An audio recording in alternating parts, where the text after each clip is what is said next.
Is it going live? Okay. Hello, hello. It's time for another SEO Unmasked. Today is episode 007 in honor of Mr. James Bond on September 14th, 2017. I'm Garrett's Groff. I'm Vin Deletta. Steve Brownlee. Mark Wollabomb. Yeah, we got the Wollabomber in the guest. He's our enforcer. Like, if you're a client and you've ever been fired by our business, he fired you. If you're a member of staff and you've ever been fired, you had the Wollabomb dropping on you. He's the enforcer. He's Arn Anderson to the Four Horsemen. There we go. All right. So moving right along tonight. The annual Stone Temple Link Relevancy report thing is out. If I can get the right screen up here. Basically what they do is they try to be as scientific and mathematical and all that fun stuff as they can, and they decide, are links, do they have the same relevancy as they did last year?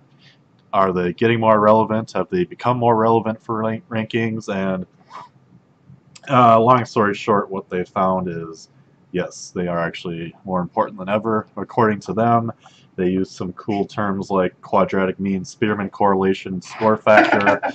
I mean, I know what a quadratic mean is, but I don't know what. I mean, it comes with a pretty big graph. I mean, the graph shows links going up, right? So buy more links, guys. Yeah. If you go to reachcreator.com, and you'll get this graph that Stone Temple quadratically generated.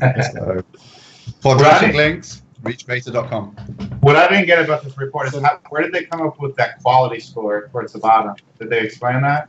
Not exactly. I think what it's supposed to be is it's sort of made up by them, and it's just supposed to be an example as to where there may be a site that is not relevant, not of high quality, but has really good links, and that's why it may rank, versus maybe a site that is very relevant but not high quality, like my favorite reviews affiliate sites, but they have a lot of links, so they rank well.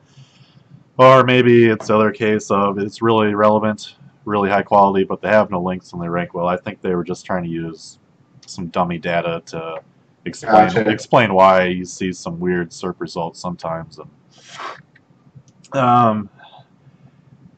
I mean, I took a really basic stats class in college, and I mean, some of this makes sense, some of it doesn't. I guess you have to. Did you study the quadratic mean Spearman correlation score? No. I mean, I know what quadratic mean means, but I don't really even remember. Is it just like you got a big square root and you do like something over something square plus something over something in the square? I don't know. You can tell we're big maths guys here on this podcast. Yeah, how are you, Vin? exactly. You're the numbers man. What do you reckon? No math whatsoever. I think the bottom line here is that this is just confirming what we all already know, is that links are the main factor. It looks pretty. Mark's found a formula on Google. You can find it on Google. It has a lot of symbols. It's 6 lines with multiple terms and square roots in. So if you want to work it out yourself, it's pretty simple, guys. You can just write a quick scraper and start doing that analysis. You need about 1 billion links data, and off you go. Looks that simple. I love the way it says that's the most convenient way to do it. It says in elementary algebra, It's often the most convenient way to do it. I mean, the main point is in August 2016, it was 0.303, and now it's 0.325. So you need 0.22 more links than you did before. So if you're ordering 20 a month from us, you need to order 22 now to ramp up that. To have the same value. To get the same quadratic mean. I think that's what we take from this, boys. Order more links. Yep. Now this is a direct contradiction with the other news piece from Search Engine Journal about the guy from Bing. What's his name? James Murray of Bing says links are about to decrease in importance. So there's no data in this as to why. Well, he's Newberry. like the old guy's gone from Bing, isn't he? Like, who cares what New Boy thinks? Let's give him 5 years to bed in before. Yeah, I mean, in the other article, for people that are watching and they may understand why links are important, but not to the extent that they should.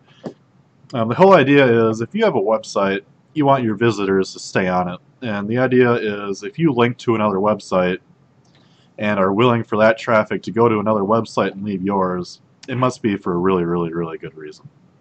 Right. And basically James Murray is saying, well, it's way too easy to manipulate, which, I mean, yeah, you can manipulate links, but he's also not saying what the next big thing is going to be, because no one really has a handle on a solid ranking And signal. Stone Temple did a Well, good yeah, job. because we know Google internally has tried an algorithm without links, and the results were terrible. We know Yandex has publicly experimented with an algorithm without links, and it didn't work.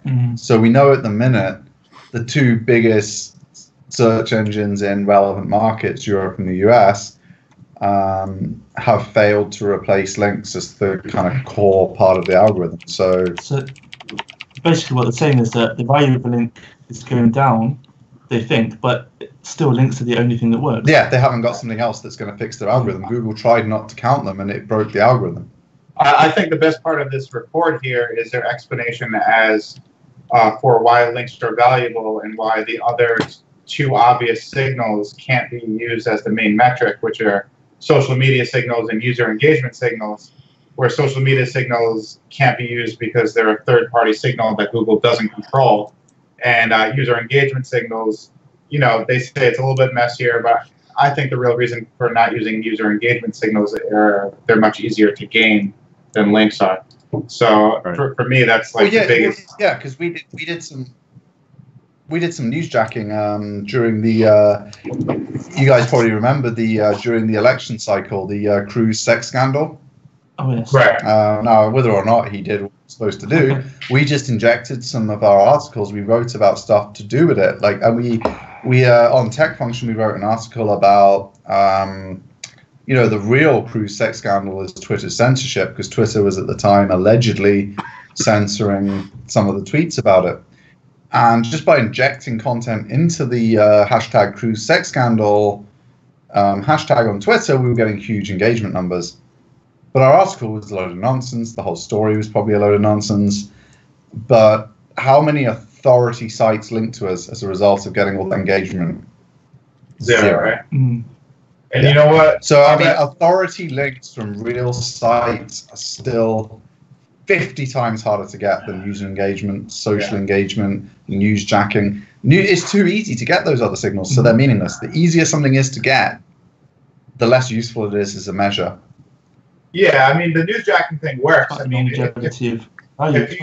if you successfully have a good story on whatever trending topic, you're going to shoot up in Google News, or you even shoot up in the SERPs, but it's a temporary ranking. You're going to come right back down as soon as the trending story kind of falls off.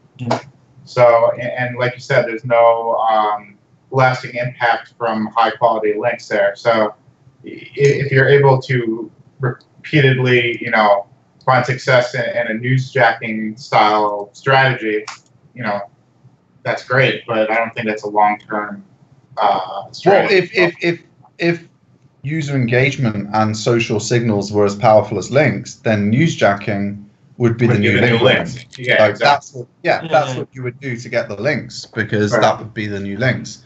The fact that it's so easy to do, like, you can't do any simple nonsense and get loads of links that easily. I mean, like, you go to a Distilled conference and they talk about how Axl Rose tweeted out one of their articles and argued with them or something. Yeah.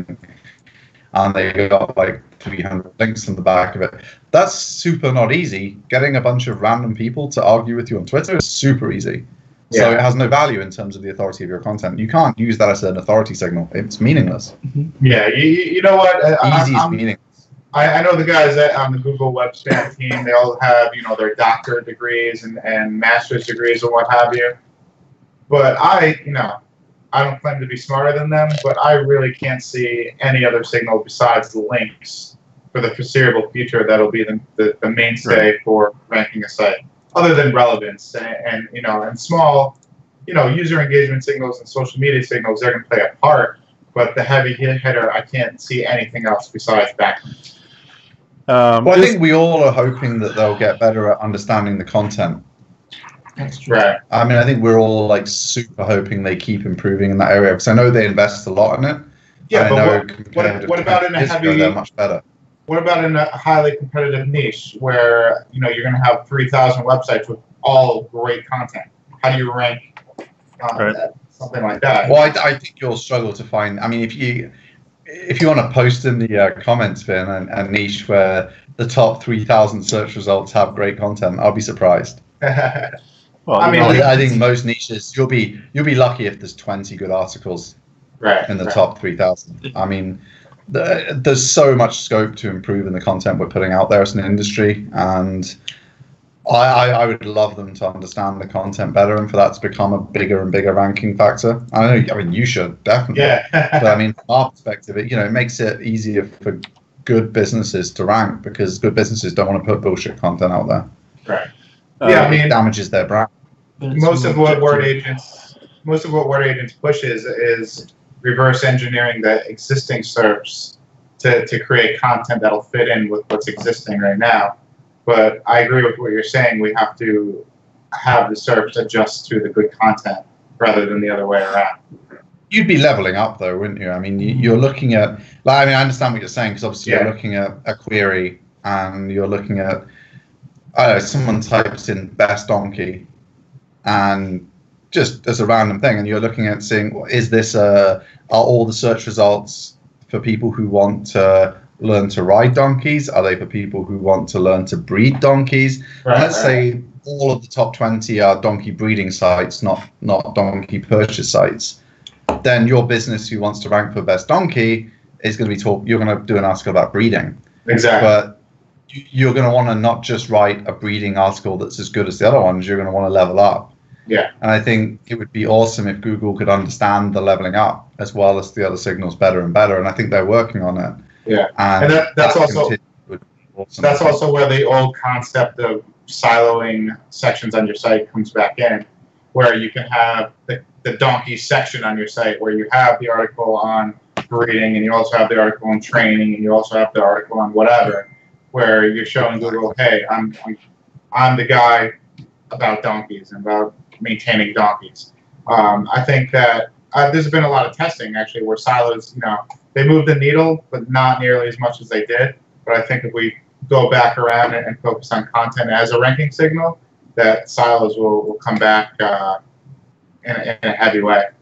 Well, Garrett did a really, really cool test with that back when we were doing tech function in the Google My Business Guide. And we had like 7 links to it, I think. And it initially, as a multi-page guide, which I guess people would call a silo now. I mean, people weren't making up names for it back when Garrett tested it, but it was just a multi-page interlinked guide about Google My Business, and it outranked the. It doesn't anymore because that site's been pretty dormant for a few years now, but for 2 years it outranked the distilled Google My Business Guide on Simply Business, which had 300 links. That's awesome. On a massive domain that had probably 100 times more links than Tech Function. And just that group of content that Garrett wrote immediately outranked a one-page guide that had 300 links, but there was basically no words on their guide. It was too short. It was a link bait purely rather than a guide that gave depth. And I think even back then, all those years ago, depth was important to Google. I think people don't give enough weight to it when they're planning their content. Like, can I do, all right, 2,000 word guide would be enough for this, but should I really do 10,000 words and make this a 5-page guide like you were saying? Right. Okay, yeah, everyone's talking about donkey breeding, but should I not have a silo here? Should I not have a group here where I also talk about training, purchasing? Yeah. Do those other topics anyway, because that together as a body of content is much more powerful. Exactly. That's actually. I apologize for the donkey example. We always do pest control. I wanted to do something different this time. We've done pest control. We've done pest control as an example, like every time I've talked about siloed content, or I wanted to do something different this week, so I just was like, whatever comes into my head's what I'm going to do. And it was. And Steve likes his donkeys, so Yeah. I do actually. I donate to the donkey sanctuary, and I've donated to someone since after you showed it to me. yeah.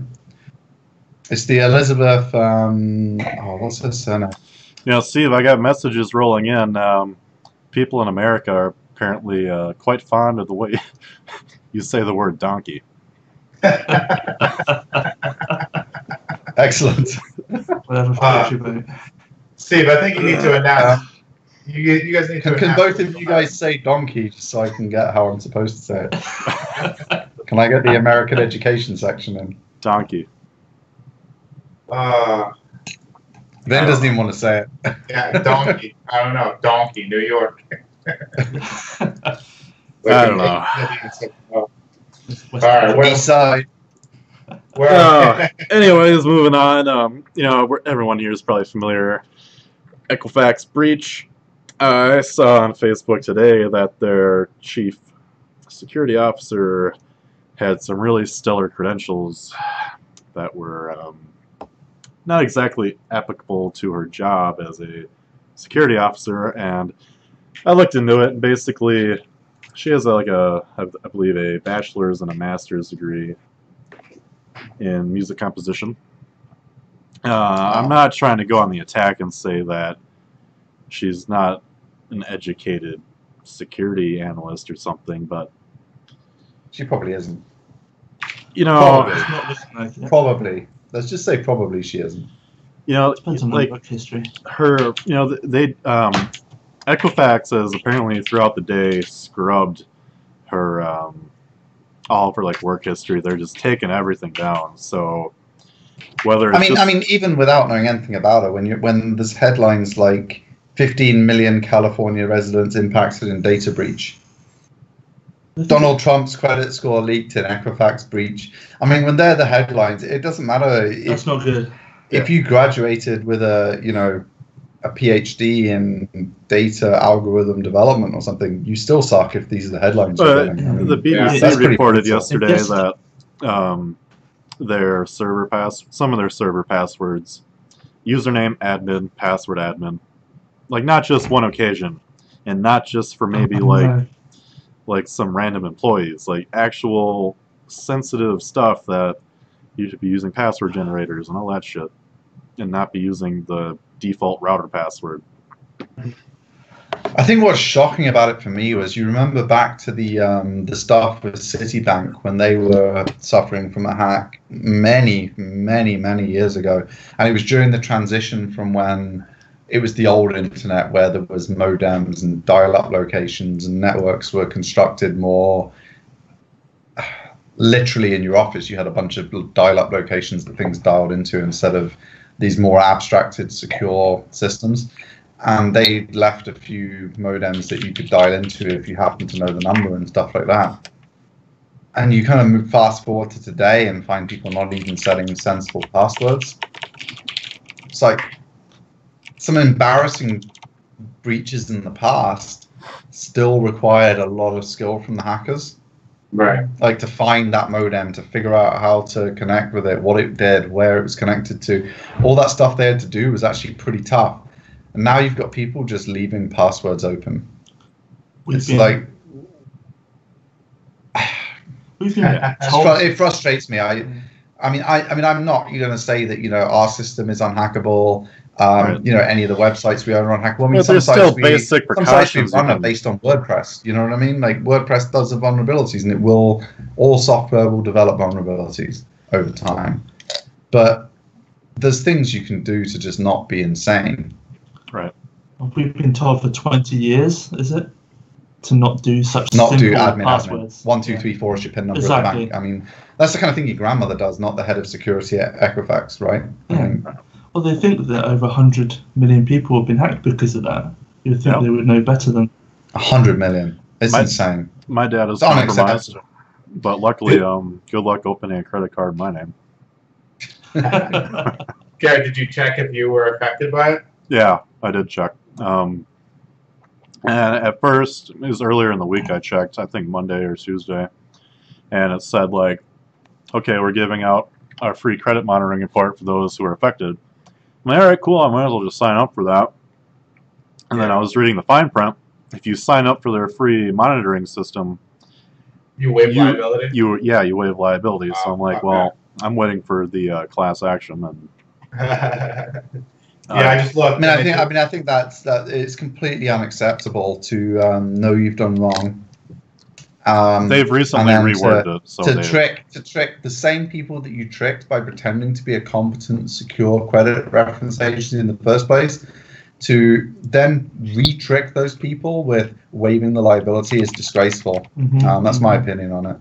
Well, you know what they're doing. I'm sure some lawyers in New York and Vinstown will have a much clearer opinion on it when they're drafting the class action. So I'll leave them to explain it to you guys in more detail. But that's just my raw feeling on it is if you do something wrong, you should apologize properly. Right. And you should give that away for free. I mean, like Garrett was willing to sign up for it, help them clean up his record, make sure he was safe. And then he reads the small print and they're like, oh, yeah, by the way, we fucked you over, but you're going to waive all rights to anything from us now. So, well, wait a minute. And not only that, their solution for their shitty security is to use their shitty monitoring product that obviously doesn't work because they just got hacked.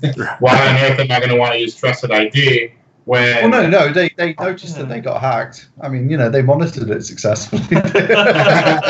Yeah, apparently they knew about it for a couple months. Oh, yeah, they're very good at monitoring. They just didn't know what to do about it afterwards. Yeah, exactly. As I say, it sounds a bit like when George W. Bush said, "Fool me once, shame on you. Fool me twice." I can't remember what the rest of what he said was, but basically, oh yeah, that was funny. If you're going to buy that product after they fooled you the first time, you really have issues of your own, really. Well, they were trying to give it away for free to try and trick people into not suing them. It's unacceptable. I think it's unacceptable. Like, you've done something like that, you have to make it right, and it will cost your business money, but people will trust you again if you make it right. I think Garrett would have felt pretty good about it if it was a genuine, here you go, have a couple of $1,000s worth of free service, we're going to make this right. You'd still be pretty pissed off, but at least you're making the motions to make it better. You're like, okay, yeah, this will fix things. It restores some confidence in the system if a company for once says, yep, we screwed up.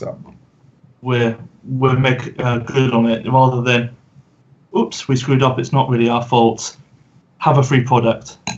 Or by the way, we just saved ourselves the $50,000 we'd have had to pay you in the class action. Yes, and we've deleted our head of security's job list. Yeah. Resume. It's not good. Not good at all. It's insane. Well, we'll see how it plays out. I'm thoroughly paranoid about my credit score, but right. Yeah, for people unlike me that probably have something to worry about, it probably is kind of a pain in the ass. Well, we all have something to worry about because of the amount of our data that's in social networks and other things like that, where none of it is securely looked after. I don't care what they pretend. There will be other leaks like this. Huge data breaches will happen. And some of these, like, our credit data is meaningless. Someone knows how much you borrowed. Maybe some people can do some fraudulent applications. You can just get those cards shut down. The banks all have insurance. It fucks the banks over. It's a pain in the ass, but you can use credit monitoring to stop that kind of stuff. When people have all your biometric data, pictures of your kids that you've never shared online voluntarily, you've only put them on privately, all that stuff, when that all gets leaked, it's going to be huge. And it will happen. Mm-hmm. I'll take the under in 5 years before there's a massive data breach at social network. Yeah.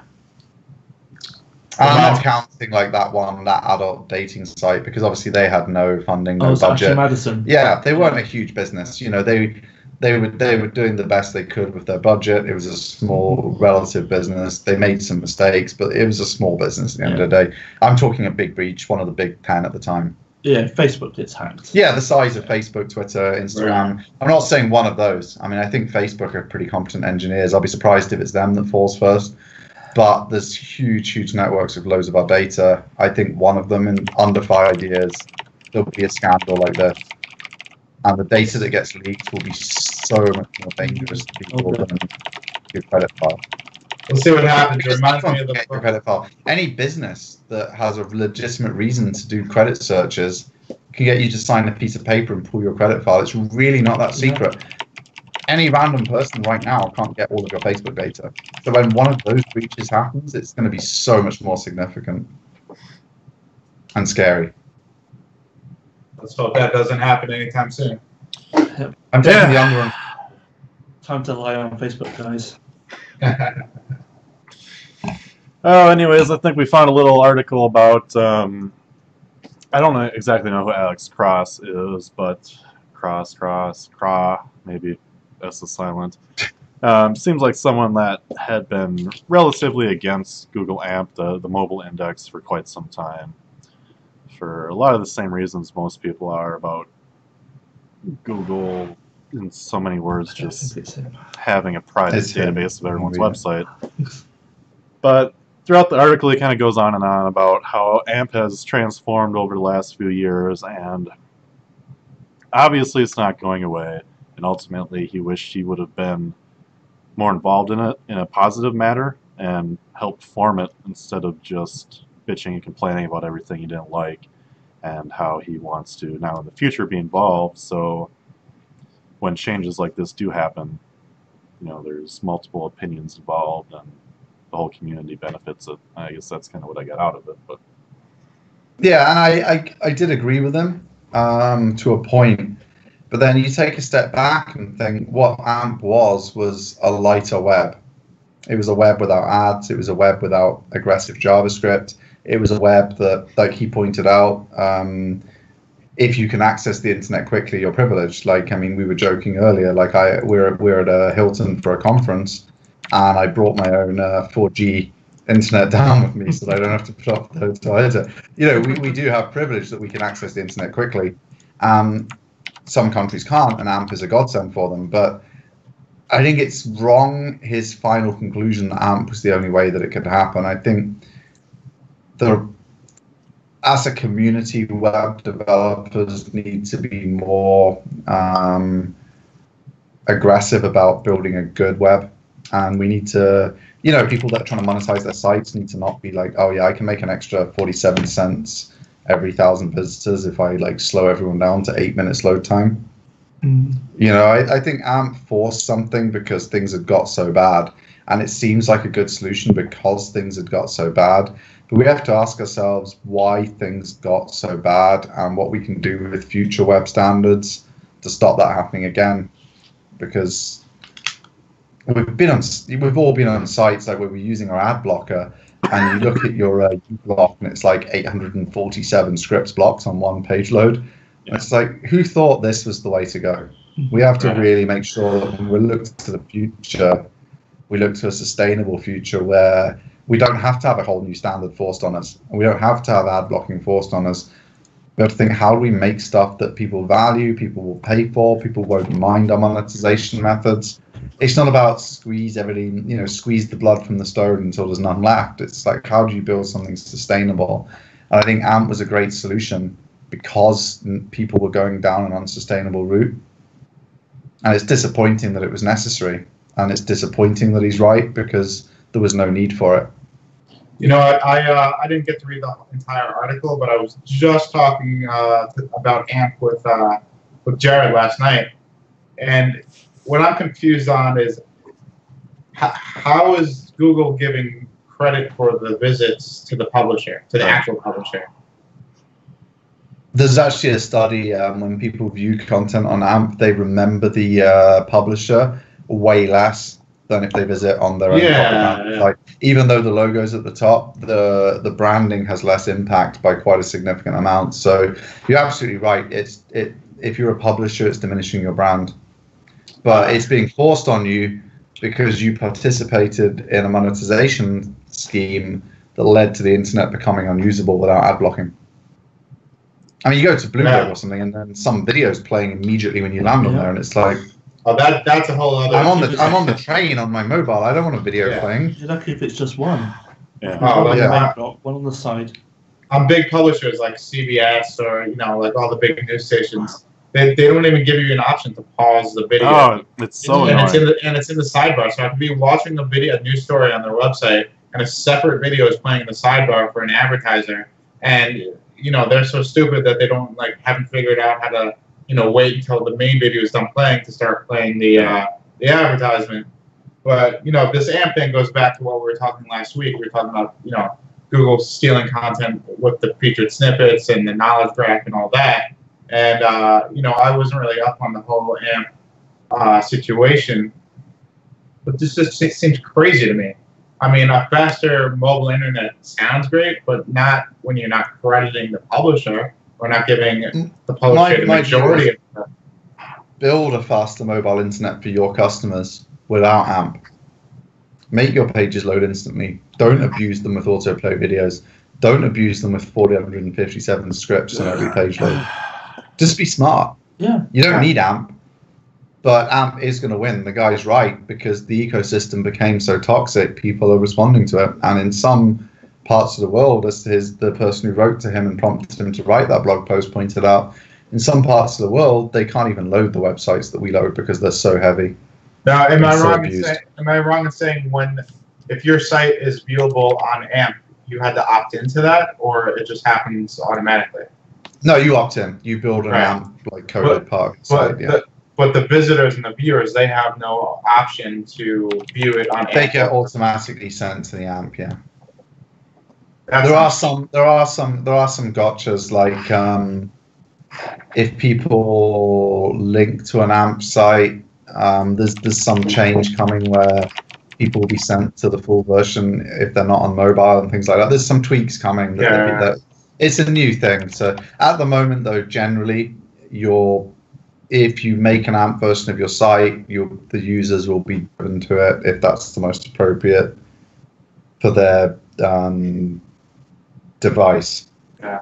And Jared just brought up a good point in the chat. He said the real problem for SEOs is, if you get a link to your AMP URL, you'll get the boost now, but what happens later down the line when they yank AMP, and then all those links become worth squat? Yeah, so, links to your AMP URLs are worth nothing. Yeah. In the long term, sure. I mean, it's like authorship. Things that Google tries that don't work out, because there will come a time when AMP is the standard. Like, people won't, but it won't be that AMP's the standard as AMP. Building sites that are good. It won't be called AMP. It'll just be internet. Yeah. Like your next word agents redesign might be on the basis of, I better make this so it loads in 0.8 milliseconds now, because that's what's expected. So you'll have an AMP equivalent site that's just on normal HTTPS. So AMP eventually won't have the value because it won't be different from what everyone's just doing anyway.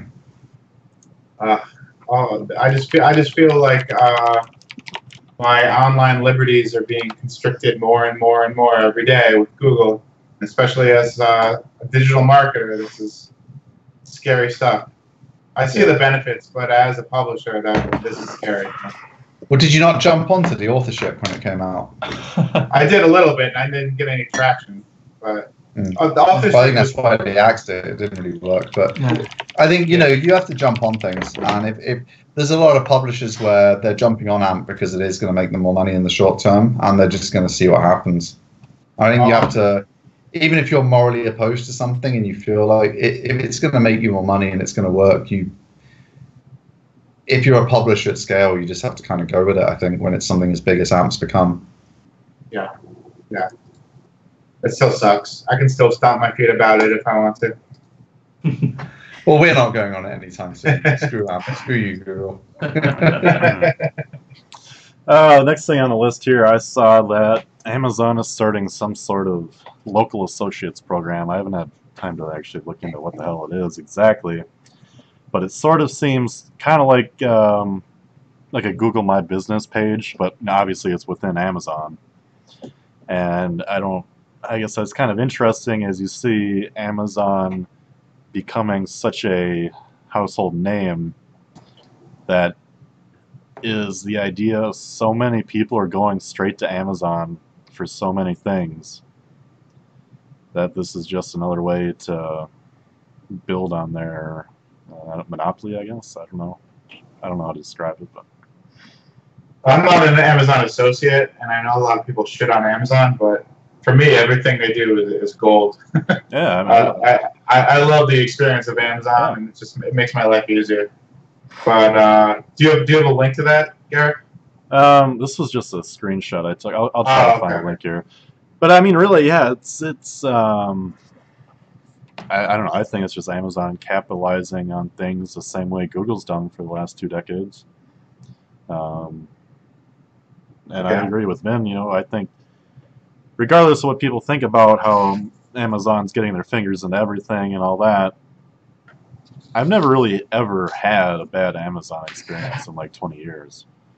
No, like they were the first online retailer where if something just totally broke, yeah, they don't even want it fill back. in a form and they don't even want it back. They're like, oh, there's your new one. Yeah, they're just amazing. They made a new paradigm. Yeah, and everyone else has to live up to it now. Yeah, indeed. Well, they're reshaping industry by industry. I mean, in England, they're reshaping our whole food groceries industry by undercutting all our major supermarkets. Right. So it makes sense that they're now, I'm just Googling this for the first time, it seems they're undercutting Google's ability to reach local businesses with the local associates page, if I read it correctly. Yeah. Well, they're attacking Google, aren't they? I mean, that's the... Yeah, I got to pull up now properly. Google and Facebook have their rivalry in advertising. Amazon has a separate rivalry with Google on search, just pure search, because you search for a product, Amazon, 60%, I think, in America search on Amazon first now. Yeah. And if they can start eating into other areas where Google is strong, it makes a lot of sense for them as a business, because Amazon's a search business. You search for products on Amazon. They're not a shop, really.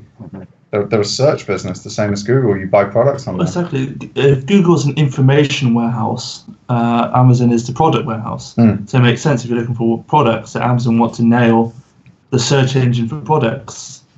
Yeah, that makes sense. And you like Google product search was terrible for so long. Amazon just kind of won by default almost. Oh yeah. Like you kind of tried Google for a bit and you were like, oh, what the hell's this? This is some spammy affiliate nonsense. Or like Garrett was talking about a couple of episodes ago. You can't get good product information on Google at the minute. The search engine results are not solid. Amazon, you get the product at the right price, read some real reviews, you can see which reviewers actually bought it, and I know that can be gamed because people sell them cheap, they get their friends to buy them, but the bar is higher, and at the moment Amazon's winning because of that. Yeah. And product search for sure. And doesn't Google's whole product shopping thing is they just link you to other vendors, right? Where you just get we'll give you like one product and then like 10 vendors that sell that product and all the prices like. I always think Google's like a kind of gamble when you're doing shopping. Like if you're buying something expensive, you're like, can I really get this Surface Pro 4 for $399? Like, right. The real shops are selling it for $675. Amazon's selling it for $650. Can I really get it for $399? Do I want to gamble? That's what Google shopping. Google shopping's be a big ticket gamble. Yeah, I've never ever purchased anything through Google Shopping ever. Because, like you said, all the lower priced items are from like all these weird, lower than crap, sites. I ended up buying this Surface from Amazon. I decided that I didn't think it was really going to turn up for $399. I thought they were going to steal my money, and so I just bought it on Amazon because I know it's going to turn up. And I was flying to America 2 weeks later. It's like if I just throw $400 away and I don't get my laptop, I'm going to be kind of running to the shop and spending. That's a good point to make. We've talked a lot about how much Amazon makes life easier. What they really did is they developed trust with their user base, and you have enough trust with them that you can just go ahead and buy without a second thought. Whereas Google Shopping, I guess app or whatever you want to call it, or section, I have no trust there whatsoever. No. Well, you've never heard of the people. And Amazon masks that. Like, you've never heard of the weirdos selling on Amazon Marketplace either. Right. But they're fulfilled by Amazon, so it has the Prime tick next to it. It's all obfuscated. You don't know you're buying something that you've never freaking heard of. Right. On Google, you go to some site that looks like it was made in like 1997, and it's got a Surface Pro 4 for $399. Matt touched And me. you're like, oh boy, I don't know about this. For Amazon, you go to Amazon Marketplace and they're fulfilled by Amazon. It's got the Prime tick. You know it's turning up tomorrow. The seller is like, Wing Wong 7926024 Chong at something, and you're like, it doesn't matter. You don't even see that. It's like just at the top. You're buying from Amazon. They've embedded the whole random screen name selling you something. But it's got the guarantees and the if you're not unhappy with the product, you can send it back or you get refunded. It's got all the protections in it. Whereas Google gives you is nothing. random. Yeah, Google gives you no protection. They're like, well, this guy paid us some advertisers' money, so oh well, your Surface didn't turn up. They gave us $89 for that click. I think the interesting thing for this one, it's not just that you trust in Google versus trust in Amazon, but you're also looking at when a large monopoly business expands into another market, you ask, is it destroying lots of small businesses, or is it challenging an established monopoly? In this case, it's challenging an established monopoly. So in that case, I'm all for it, because I don't want Google to have everything in this. Yeah, we chatted about that last week, about whether Google was a monopoly or not, and obviously it's not legally, but as far as most people are concerned, in a lot of search-related things, it is a monopoly effectively, because no one uses anything else. Right. It might not legally be a monopoly, but it's pretty damn close. Well, I think most of the vendors, the fact that a product manufacturer or a retail shop can go onto Amazon and sell through Amazon, that kind of detracts from the idea that Amazon's a monopoly. Sure, those businesses have to pay a commission to Amazon to use their service, but I think that they're still getting a lot more sales than they would have otherwise. Well, they're competing with Google. I mean, that's definitely a duopoly. I mean, there's two product search providers. They can pay per click advertise and sell on Google, or they can sell on Amazon's marketplace. Well, that's an interesting question. Is if you're working out how to get to the top of the list in Google, it's one thing, but how do you get to the top of the list in Amazon? Oh, we spoke about that before. There's some good tricks there. We're not going to get into black hat Amazon again. If you want to see the black hat Amazon tips, you have to watch all of our shows. We're not even going to tell you which episode. You have to watch all of our shows. Well, that's what I'll be doing tomorrow morning. Oh, actually, no. We'll do the usual trick. We'll do the H3HC Productions joke. You got to watch right to the end, where Garrett will tell you which episode it's in the last minute. I'm sure he knows. I'm sure he's got the show notes. Listening right now. All right. Where are we at there, G? So Adweek put out a little article about, I think we've been talking a lot about LinkedIn lately, and Adweek's under the impression, or at least this writer is, that LinkedIn is suddenly a hot social network again. And he goes on to detail some stuff about what's changed. I don't necessarily think a lot of stuff's changed. He's mentioned that they're doing a lot better job at fighting spam. People would just upload all sorts of shitty content, and we know the drill. They claim that they're getting better at that and filtering it out, so you're not seeing it as much, and more people are now flocking back to LinkedIn as a professional space where it's not just a bunch of fake recommendations and fake endorsements and fake content and stuff like that. So I guess it'll be interesting to see if as time goes on, whether or not people kind of have that credibility restored. I don't know. I think the opposite's true. I think the algorithm's a joke at the minute. We spoke about this a couple of episodes ago.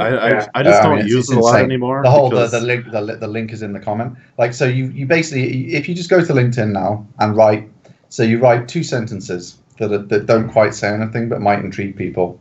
You put one line between them, so you use up the 3 lines that LinkedIn shows in the preview, so they have to click more to see the rest of it.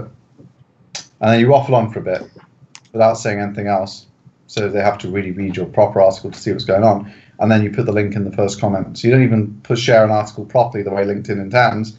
That will get massive, massive, massive exposure on LinkedIn. You share an article properly, you post the link in like you're meant to, you type some stuff about it, and you share it, you'll get nothing. That's just silly. LinkedIn is broken right now. And you just like type some stuff on LinkedIn and like don't use their proper publishing platform, you'll get more exposure than if you use their proper publishing platform. LinkedIn's a mess. They've tried to stop the spam where people shared articles. So if you share an article on LinkedIn, it gets no exposure. So what are the people that want to share articles doing? They're doing shenanigans like that to make it look like they're sharing some chat, and then they're throwing them in the comments, or they're doing the 2-line thing with the gap in between just to get people to click the read more so that they get more engagement on their waffle that they put on LinkedIn. So the content's horrific now that's on LinkedIn. You're not seeing articles that people are sharing, and obviously people were sharing stuff from their business blog that was selling stuff, which was bad, I guess, but it was easy to skip. Now it's like you don't even know what you're going to look at until you click them more. Mm-hmm. But once you click it, you give them more engagement, and LinkedIn gives that more exposure then to other people. So if you're intrigued by the trick, you subject more people to it, even though it was rubbish. Right. At the moment, for me, LinkedIn is horrific. It's got worse. Yeah, I mean, the original idea of LinkedIn is that you'd be able to link together executives in a networking platform, or people looking for jobs, or people looking to hire people. And talk to them. Exactly. If it's failing at those basic instruments, then it's failing as a business. So by the sounds of it, if it's allowing such simple and basic spamming techniques to succeed, then it's failing at its core business. I mean, I've done them as a joke, like just literally stupid articles taking the mick out of LinkedIn for link in the comments, and there's some of my more successful posts and stuff, and it's just pointless. Absolutely pointless. It's no value to anyone. But if I write 10,000 word amazing article and share it with some insights, because it's a shared link, that will get nothing compared with. And we've tested, getting writing to people who would like it first so they can check it out, and they'll also share it on LinkedIn independently. It doesn't matter what happens. If you share nonsense using the tricks I just told you about, you will get massively more reach than if you share something good that also gets shitloads of organic, natural shares on LinkedIn as well. None of those signals make any difference. If you just put a link in and share it, you get nothing compared with if you put nonsense up there. So go put nonsense up there. Take the piss out of the algorithm until they fix it. Enjoy yourselves, boys. In the last segment, we talked about how Amazon is beating Google in terms of search result quality. But by the sounds of it, what LinkedIn is doing is 5 years behind Google. Because if I remember correctly, Google restructured their search engine results about 5 years ago or so. Yeah, just over when they started all the really big changes. To try and put content quality above simple, cheap techniques. But it sounds like LinkedIn is still letting those cheap techniques win. Well, on Facebook as well. I mean, they had to curtail brands to stop people just being... I mean, I know they wanted to make money from advertising, but also their users didn't want to see 80% commercial content, 20% their family. Mm-hmm. With the best will in the world, you can't pretend... I mean, we're all marketers, but we can't pretend that your typical Facebook user totally wanted to see 80% brand stuff and 20% their family. No. Facebook had to respond to that, and LinkedIn's in the same position now. Yeah. People want to see 80% their own industry and their connections. At the moment, they're seeing 80% bullshit manipulation of their LinkedIn algorithm. Exactly. They want to be there for their core reasons. They have to fix it. Yeah, they want better jobs, or they want to hire better people. I mean, I should see, like I see on Twitter, I should see people in the industry sharing great SEO. I share links every week for the show of things that I've read. None of them come from LinkedIn. Nothing relevant or interesting in our industry I share that comes from LinkedIn. It's pathetic. That's pathetic, the number of people I'm connected to that actually share amazing content. But I get their content from a massive big feed on LinkedIn, on Twitter. None of it from LinkedIn. Right. Because LinkedIn is filling my feed up with nonsense.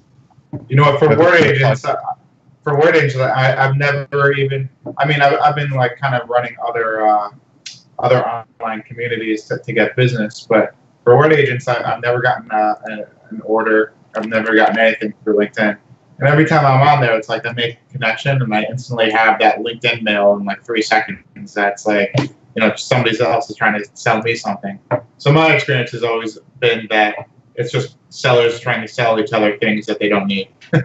LinkedIn's really good if you want to meet people face to face. Like if you want to meet people in your industry, you can connect with them. They'll connect with you because you're in the industry, and they'll meet you for a drink. They'll meet you for lunch. They'll meet you for a coffee, and you can build real relationships on it. It's fantastic for that. That's what Garrett and I use it for. Like when we were first building this agency, we didn't know anyone in some of the cities we went to, and we'd sit down for a couple of hours together, just having a coffee ourselves, messaging people on LinkedIn to get meetings for the next day. And we get loads. Nice. But like you say, if you send people, buy this shit now, here's my link. Yeah. You're going to get nothing. Yeah. And that's what I get all day, every day from LinkedIn. That's the basics of marketing, isn't it? Don't do that. Yeah, don't be a spammer, yeah. Don't do that. Yeah, don't do that. If only if it was that easy. You heard it first for Wollabomb. But yeah, no, it's true. I mean, LinkedIn's great if you use it correctly. But your feed at the minute is terrible. Like your connections on LinkedIn and your ability to reach out to people. I mean, it's fantastic that you can just pick an industry you want to talk to.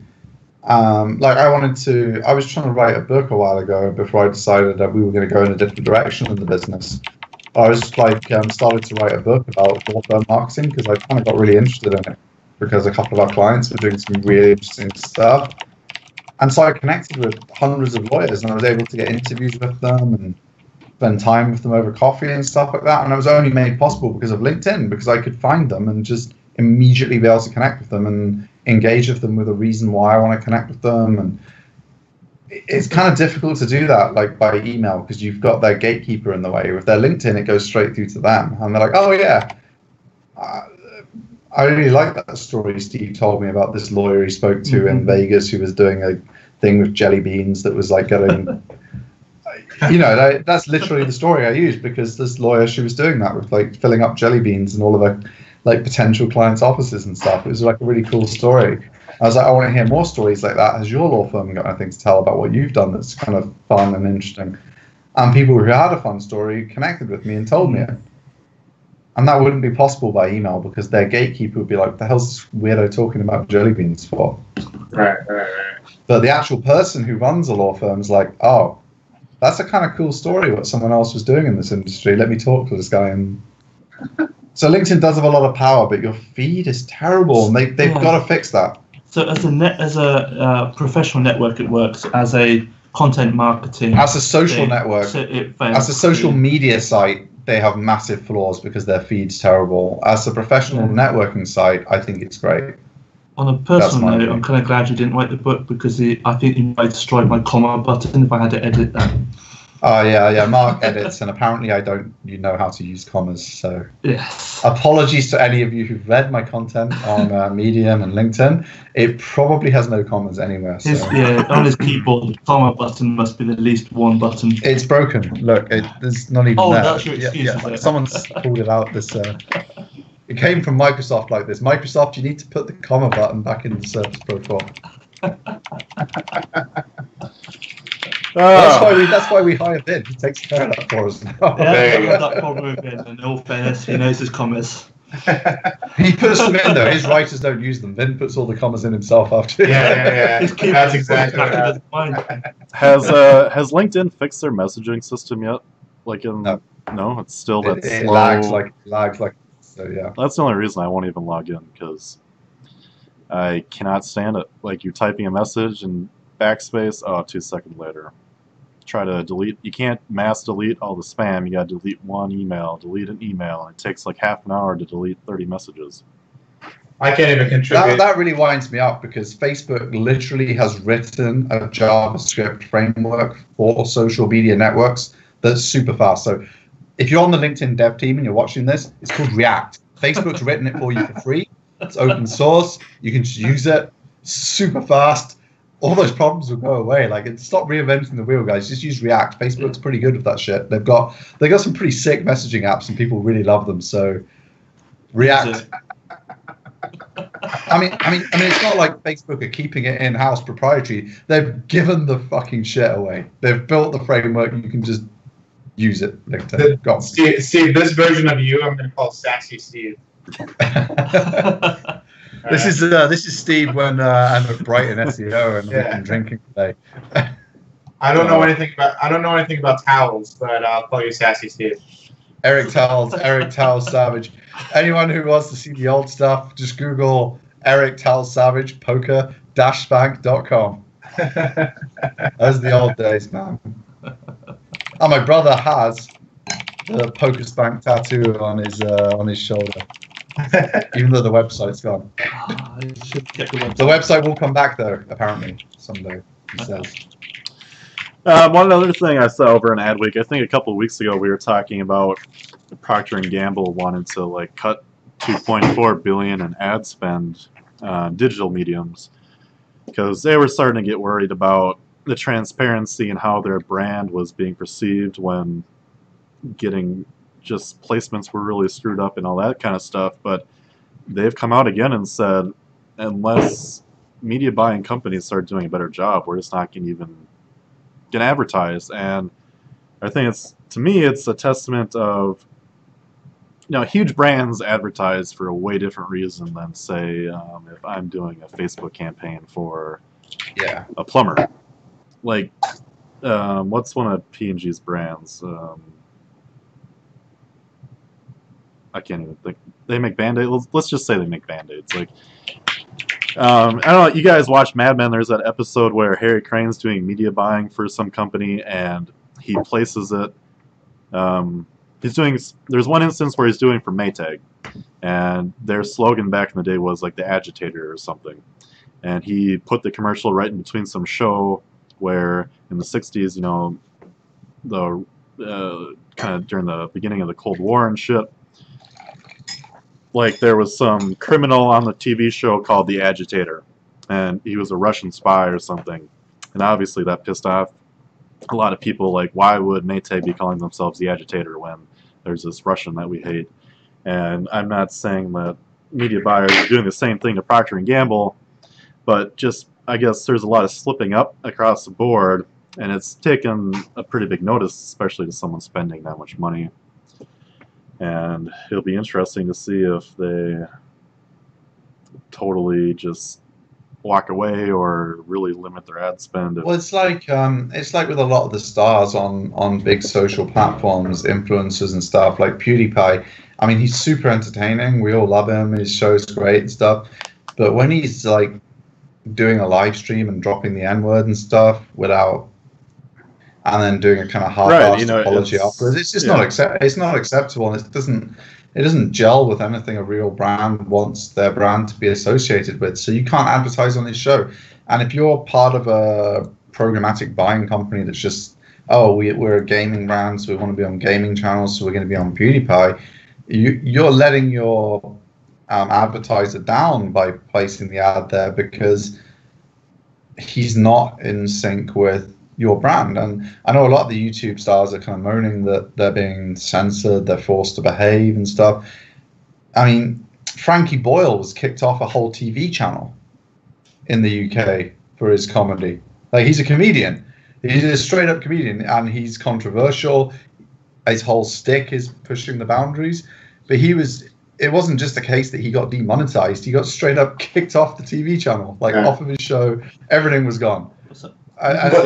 But there's something that was that Mock the Week. Mock the Week, Mock the Week, yeah. There's something that we said that what's his name, PewDiePie, whatever his name is. Yeah, the audience is identifying with him, not the advertiser. So if he's able to get the advertiser across to the audience in his way, right? You know, there's something to be said for that too. Even though if it's that is a good point. And like going back to Mad Men, do you remember that episode where Pete Campbell, he's running the account for Admiral Televisions, and like he finds out Admiral TVs were selling really, really well to a certain market. But back in the 60s, obviously, people were very narrow-minded. We can say what the market was. It was on the TV show. In the show, the president of Admiral was like, we don't even want to sell to those people. And Pete's like, why?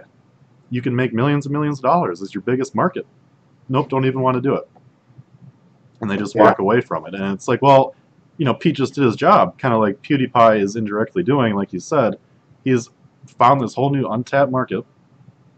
And, you know, the guys at P&G may not agree with what's going on in PewDiePie's show, but they are getting introduced to a whole new market that probably. Oh yeah, I mean, don't get me wrong. I'm not accusing him of being a racist. I No. He's a racist. He's a careless comedian. Yeah. He's the Frankie Boyle of the internet. He's a careless comedian whose boundaries get pushed too far. And I think advertisers do have a right to choose whether they want to be involved in that ride or not. Yeah. Because the risk to them is higher. I mean, it's huge. The point is also that they're also shooting themselves in the foot by, what do they call it? They say they want to be on brand, you know, to a point where they're losing a market that they could possibly profit from. And I understand what you're saying. You don't want to be attached to an influencer that has a negative connotation associated with it. Or the same. But look what happens when look what happens when you're on the like the the journalist that broke that story, the 3 ads that ran on the pre-roll before the PewDiePie video. All 3 of those brands were covered in the article and were written to for comment by the journalist. So more people saw those brands associated with racist comments on YouTube than saw the original video. But that's the danger for the brands when you know, a comedian is out of control. Yeah, I think when you come to advertising with comedy, you have to be super careful. And I think you know, I think that's what Garrett was kind of alluding to in his first comment. It's not about whether the internet's really right or not. It's about how can we offer advertisers fine-grained control enough to be on the shows they want to be on. And right now we're failing because brands who didn't want to be associated with that are being written about in an article about racism because they appeared at a comedy show. Some brands are going to be like, well, you know, we're an edgy brand. You know, he's not a racist. It's comedy. We do crazy shit in our adverts generally anyway. Like there's that ice cream brand where the AI robot is like got the granny like tied up and it's force feeding her ice cream. Humans need ice cream, and it force feeding.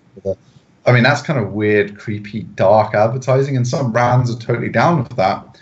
So they might be totally fine with being on a PewDiePie show. I mean, I don't know if they are. I'm not going to put words in their mouth, but I think offering that fine-grained control, I think was kind of what Garrett was alluding to at the beginning. At the minute, they don't have that fine-grained control, and they're ending up on shows they don't want to be on.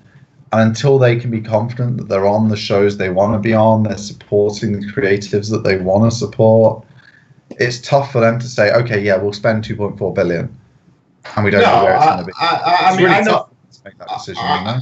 I know that I'm taking us off track from the topic of the article here, but my point is just being that, like, even Jared just said it in the article, in the PewDiePie example, you know, 99% of the people that are watching him use those negative words or the slang words all day long. So the point being is, why are we bending for the advertiser when we're the one that controls the audience? Even if it's a pocket of the market, you know.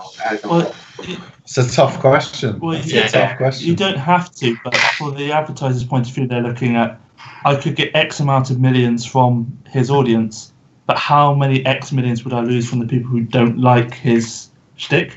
And they balance it off. If they can get more money from him than they lose from other people for supporting him than they get for him. I mean, I think in previous examples as well, like the Wall Street Journal stuff, where it was clearly taken out of context. I think with this latest incident, there was clearly no context defense for him. Right. Like he just. Yeah, I'm playing devil's advocate here. I understand the concept. No, I understand. Yeah, you know, if you build up a following, I couldn't see why an advertiser would care. There was nothing wrong with what he was doing, because there was a context defense, and comedy does come with context, and that's an important part of comedy. That if you're mocking racists, you have to show what you're mocking. Like, he was mocking Nazis, So he showed Nazi imagery to mock it, and the newspapers took the imagery that he was taking the piss out of and pretended that's what he was representing. I mean, that was completely insane.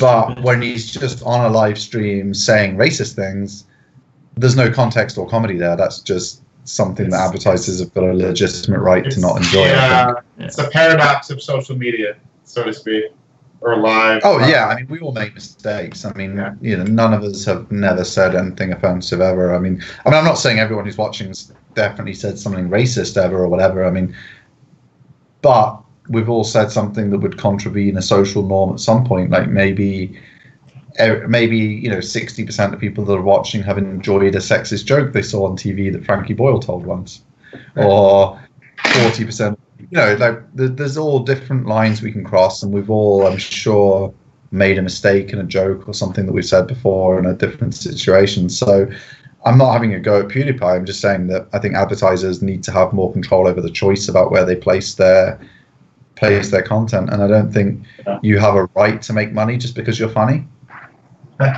You have to also be. You have to provide value. No get advertising money. You have to be something the advertisers believe in. That's true, because if you just want to be funny and do what you want to do, then you have to make your money from the people who like it. Who like it, yeah. Sell to your audience. Like your audience has to be able to be prepared to buy your DVD, come to your live show. Like musicians, I mean, a lot of the time now they make more of their money touring than they do from CDs because no one buys CDs anymore. Yeah. If you're a comedian and advertising isn't working for you anymore because you're too offensive, maybe you need to monetize in a different way. You don't have an automatic right. Yeah, but when the advertising, like he made 12 million in 2016. Like, does he have an automatic right to make 12 million every year, no matter how offensive he is and how much advertisers don't want to appear on his show? Of course not. But he's the content provider. But when you have the advertiser in charge of the content, you get trash content.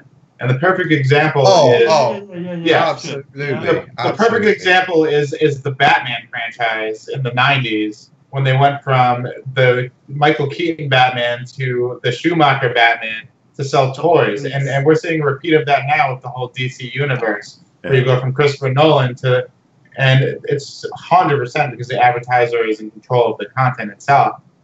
I 100% understand what you're saying, but there is a line there where you have to stop and say, hey, wait a minute, I'm bringing the audience to the advertiser, and they're not dictating what the audience is going to want. The audience if I remember correctly about the Frankie Boyle situation, he offered a contract renewal if he agreed to not continue with his creative, but as a creative, he chose to throw the money away and continue with his, and found a different channel that would take him or whatever. And I think that's your, if you are a creator, you have a choice about how you make your money. Well, definitely. I mean, and towing the line is going to be easier, but if it doesn't meet you, that's not your creative vision. You need to find a different way to monetize it. It's not the advertiser's job to make your life easy. It's their job to sell their product and to find people who have synergy with their brand. Yeah. A good example. Go ahead. Sorry, thank you. In the UK, when we look at the top comedians in terms of earnings, I believe the number one is Roy Chubby Brown. Now, you probably never heard of Roy Chubby Brown, but he does Frankie Boyle style racist, sexist, other kind of jokes at another level. And his audience is so loyal that his live shows sell out so much that he makes the most amount of money of any comedian in the UK. And he does it without the advertising. Right. And when it comes down, Frankie Boyle. So I mean, the advertisers would ruin his show to his fans. They would fix it to people who don't like racist and misogynistic comedy. But I think it's right that they don't. Like there isn't like an automatic. Like if you kind of just take it into the real world, it just makes sense. Like imagine all comedy shows were controlled by a platform called Livecom instead of YouTube. And the money just got split evenly per view between all the channels. And there's this guy who is just so offensive, no one wants to be on his show. It's not right that advertisers just get spread like that between all those people. They would pick which shows they sponsored. It's like, oh, this show is sponsored by Blossom Hill Wine or whatever, They're not going to sponsor his show. They're going to sponsor. So I think that fine-grained control which exists right now in the real live world, his show is not sponsored by Blossom Hill. Right. They have the control. YouTube has traditionally been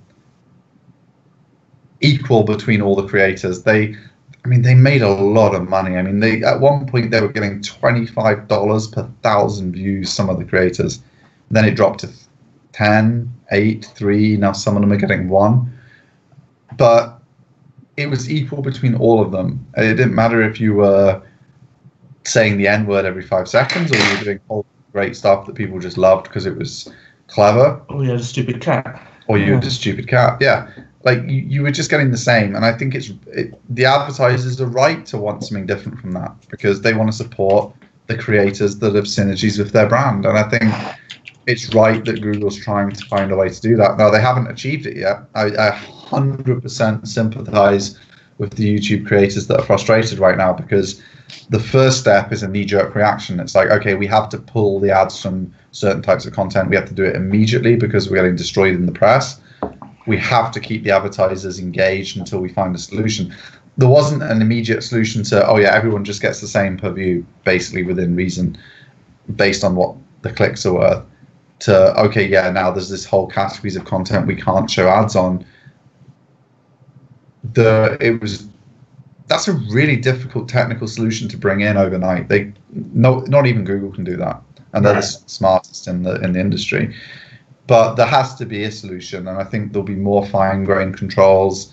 There'll be more use of AI to properly understand the full content of a video, not just the metadata that's.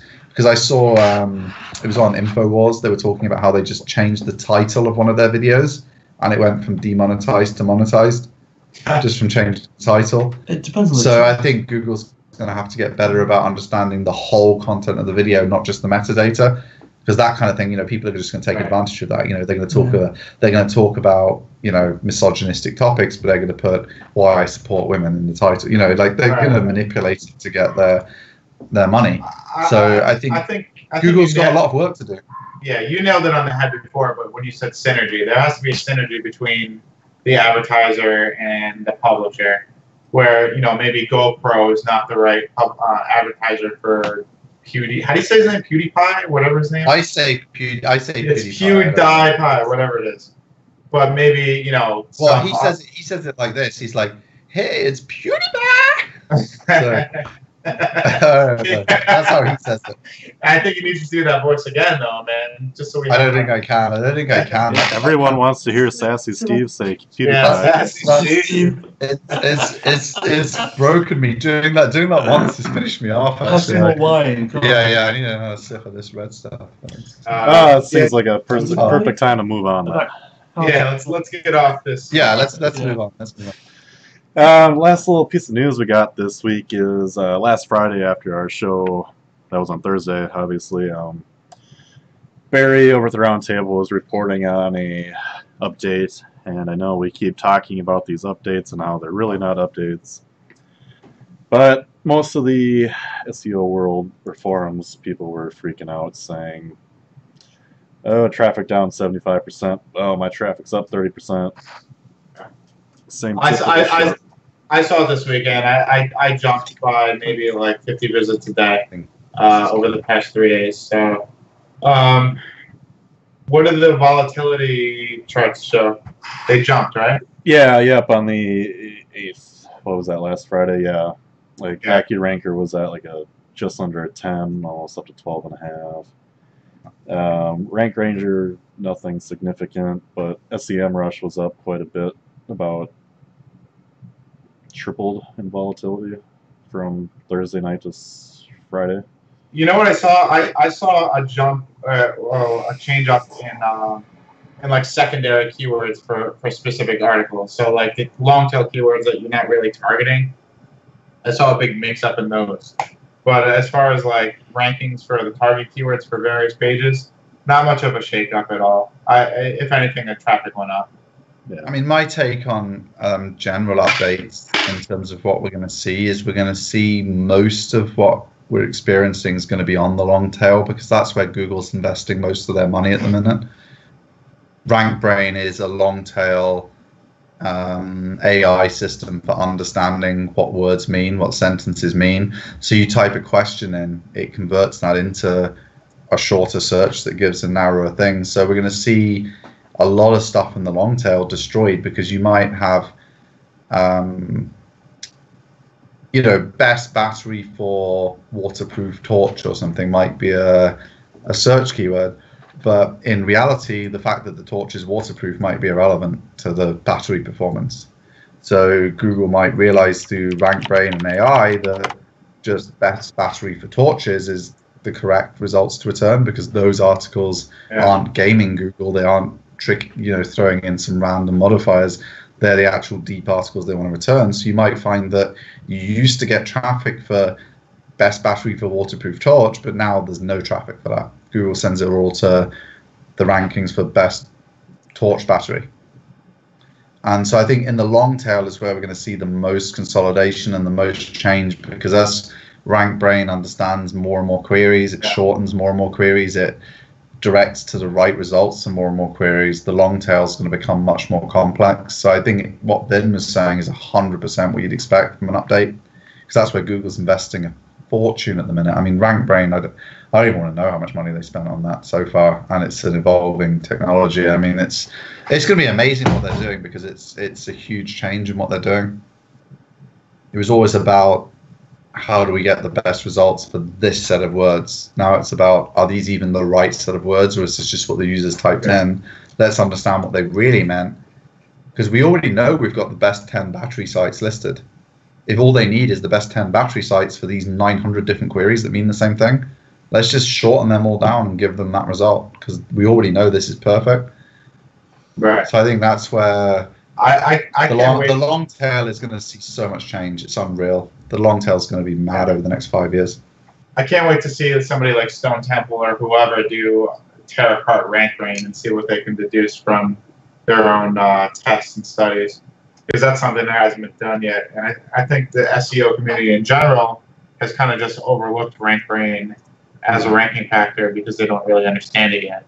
Right. And, well, everyone who wrote about it initially wrote about it like it was some kind of ranking factor in the traditional sense. It's a query factor. It can literally take a keyword that people previously typed in, and it's no longer ever going to get its own search results.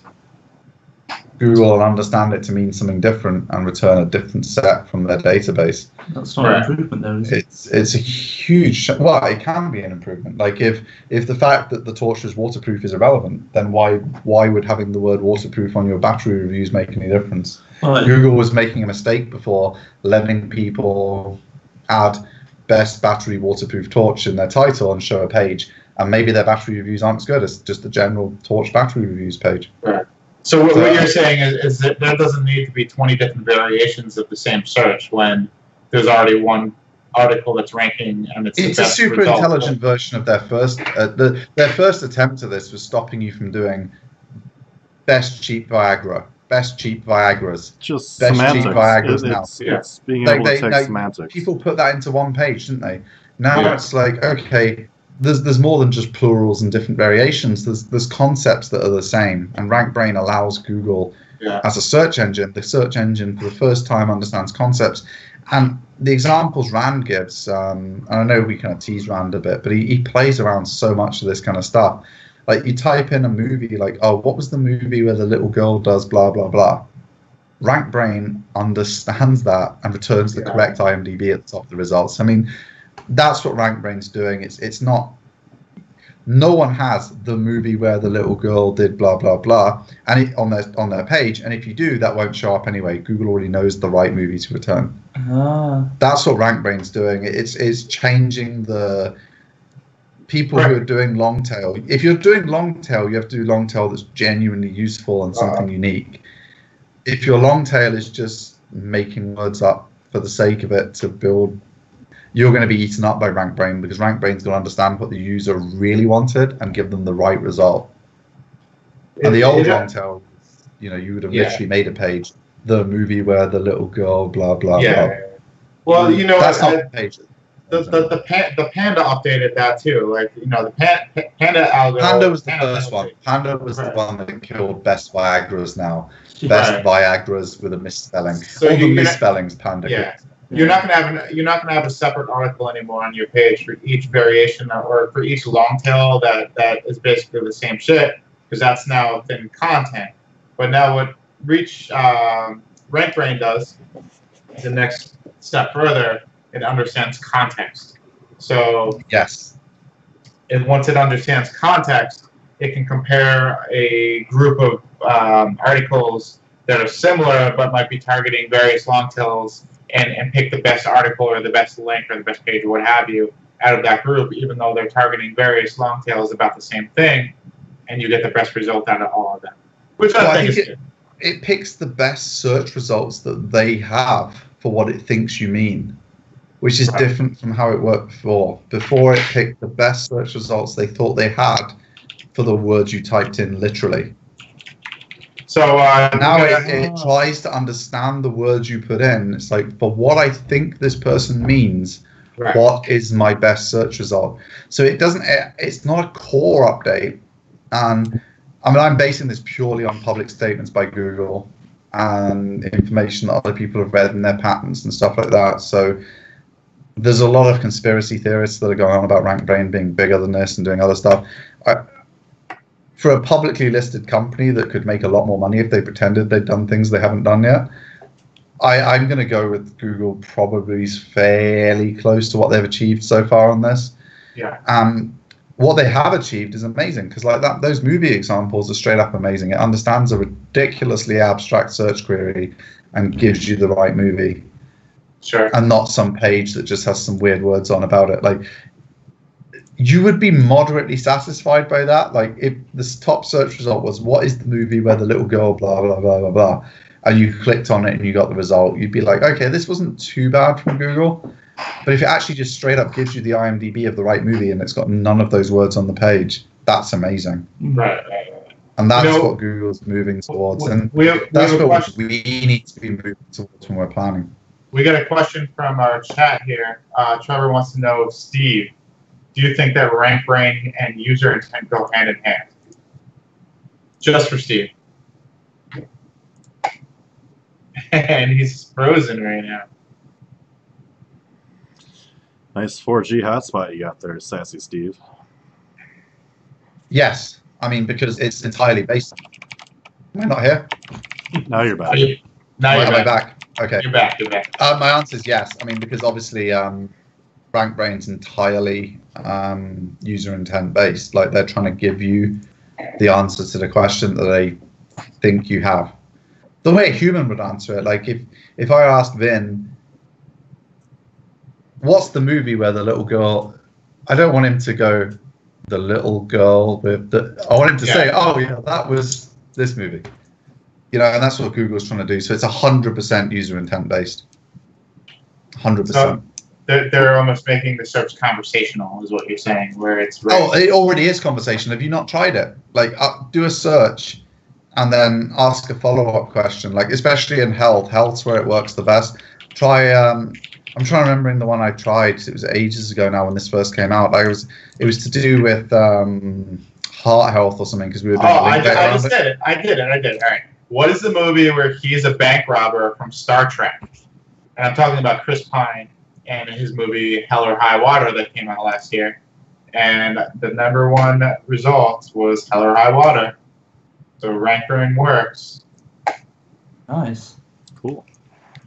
Try conversational search. I think it was heart health I was doing. It was like, how does fat affect heart health? And then I asked another follow-on question afterwards, and the follow-on answers were kind of directed by you have to play around with it for a bit. Everyone at home try it, because it does use your previous search to narrow your second search results down. It's super clever. Google is amazing with that stuff.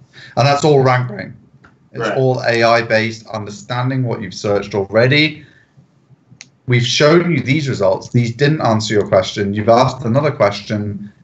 What do I need to show you to answer that question? It's super clever. It's insane. That's true. I've been noticing that even recently, within the past couple of weeks. Just, when I'm digging for stuff on Google, you know, it becomes more and more relevant the more searches I enter during a session. Have a play with it. They already do conversational search really. It's in health is where I've noticed it's actually more good, more interesting, I should say, not more good. I mean, they're trying it in all kinds of things. They do movies really well, as we've talked about a lot. But in health, I think it's an area where they've invested in it. Because in other areas, it doesn't make any sense. Like if you search for, you know, what's the best area to live in New Jersey, and then you search for what's the best area to live in Florida. Like you're just looking around. You don't know where you want to live. Like you can't narrow it. But in health, if you start with, oh, I've got a heart problem, and then you search for diet tips for weight loss, they know you have, you know, they might not suggest like a high fat diet that would work for someone who was doing a lot of exercise and didn't have heart problems. Because like cutting the carbs out and eating just meats and fats would work for them. I mean, I'm not saying Google understands that one. Like some people, you know, a person might understand that one, but they're trying to move to where they do, and you see it in more and over time. You see it in more and more search queries. Do you know how? Like, what if, as far as rank brain and just Google in general, what if you turn like your Google history off? Like you don't let them track your history, or you know, or if you clear your browser history in Chrome every day. It won't store, like they do honor your requests for data storage, but obviously conversational search can still work within a session. Yeah, a single session. Right. So you open a new private browser window and type 3 searches in, they can still use conversational search to get you the best results they can. It won't necessarily know your preference. So like if I type music related queries in, I get a lot of Radiohead YouTube videos in my Google search results. In a private session, I get none. Right. So Google knows me pretty well, I guess. Sassy Steve. Yeah, well, depressed Radiohead Steve. Yeah, I'm gonna go do a search tomorrow for who's that drunken guy at Brighton SEO? What's his nickname? Sassy Steve in the knowledge graph. No, Google already knows the real name. It'll come up with Eric Towel Savage. Oh, It already knows Eric Savage.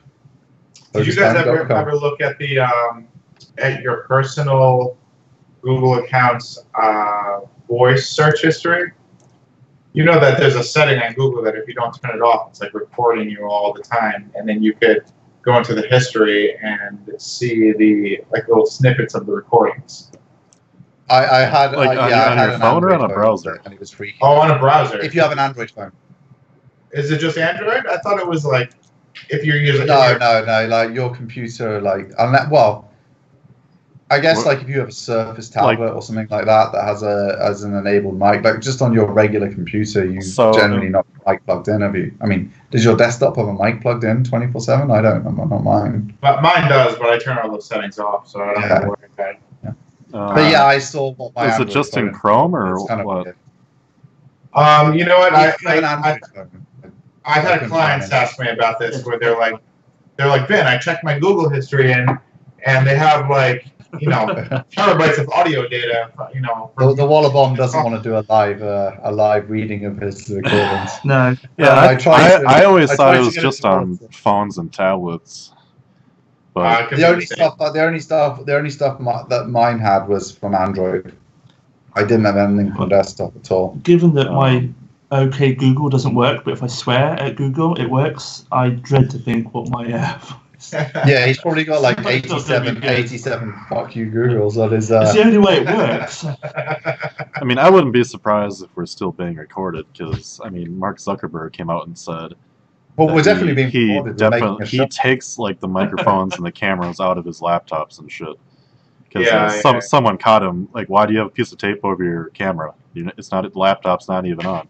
He's like, I'm sure you can hypothesize why I'm doing this. And he's like, you can say Mark's crazy, but it's Mark Zuckerberg. He probably has a pretty good. Yeah, but he's a prick. He could just mean that he doesn't want to get hacked or somebody. Like he's a target. So I suppose you know, that's a good point. Oh, he is. Yeah, he's definitely a target. I mean, I think we are all recorded, though. I mean, I think if you really don't want to be recorded, you do have to cover up your... Like, everyone at the FBI takes over the cameras on their laptops and stuff.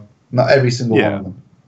I mean, and they're not all targets. They're just, you know, random people that work at the FBI, like just random investigators and stuff. Every single one of them disable... You know, a lot of them actually, like, unscrew their laptop and rip the mic out. Yeah. And cover up the camera. I mean... You know, they're not paranoid lunatics. I mean, these are smart people and intelligence. You know, you are being recorded if you have any kind of device that can record you. I mean, smart TVs recorded people before, like, they got outed for it. Like, it was Samsung. Apologies to Samsung if I'm wrong. I'm just trying to... No, you're right. It was Samsung. It was Samsung. Okay, yeah. I mean, I try and remember correctly before I disparage a company on the show, but, you know.